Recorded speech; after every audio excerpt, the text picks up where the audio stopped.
Over the past month, I've been putting the new Pegasus 35 through everything from long road runs and speed work to some easy trails and cross-country courses.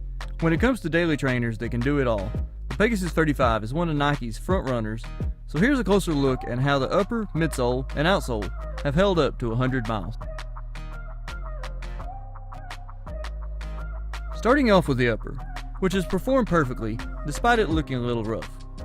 That's thanks to someone in a vehicle trying to run me over and having to jump in a ditch, but that's a story for another time. And the upper material cleaned up pretty well considering how nasty that mud was. The partial mesh booty with sewn-in tongue wrapped the foot nicely, while the flywire cables have given the Pegasus a nice, secure, and stable fit. And I've had no problems with the shoe shifting or sliding around on any of the rougher terrains I've took them on so far.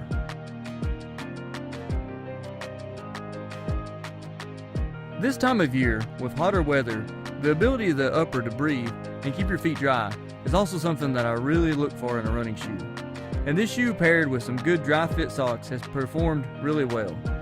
I've been hearing a lot of people not liking the looks of the heel collar and saying they look like elf shoes. But if it works, then I don't care what it looks like. The heel collar is one of my favorite things about this upper. I've had other shoes cause problems with my Achilles tendon on long runs, but the Pegasus collar offers a secure heel lock without interfering. The only thing I would change on this upper is shortening the length of the tongue. It hasn't been a problem, but I see no reason for there to be so much of it, and it sets higher than most socks I wear. Altogether, the Pegasus upper has performed really well, and I've really enjoyed the changes. Moving on to the Cushlon midsole and the new full-length Zoom Air unit.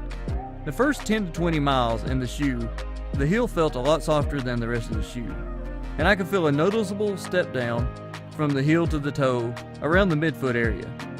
But the ride was still really good.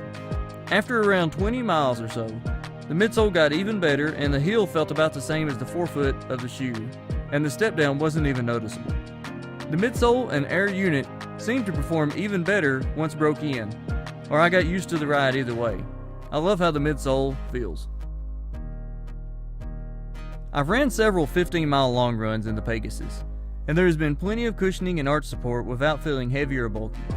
The only visual change to the midsole I can see is creases appearing on the outside of the midsole. I've noticed creases on a lot of Nike shoes I've ran in, and don't think the creases on the midsole have affected the performance of the shoe at all. Lastly, let's take a closer look at how the outsole has held up to 100 miles of road, trail, and cross-country abuse. The Pegasus 35 is intended to be used as a road shoe, but I've also used it on some easy trails and grassy fields with no problems at all.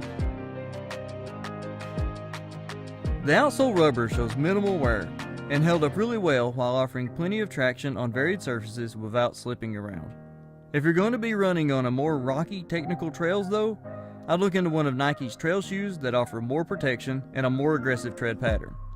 The Pegasus 35 has been the most solid daily trainer I've ran in so far this year, that offers a nice blend of durability, cushioning, and comfort. No matter where I'm running or what workout is on the schedule for the day, I know I can grab these and have no problems. I can't wait to run in the Pegasus Turbo, coming out in August. I feel like we're fixing to see the Pegasus family get even faster and better. But for now, the 35 checks all the boxes for what I look for in a daily trainer.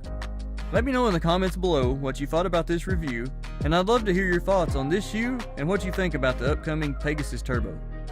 I saw some pictures of some of the colorways for the Turbo, and I'll be putting those in a video once I have more info and a solid release date.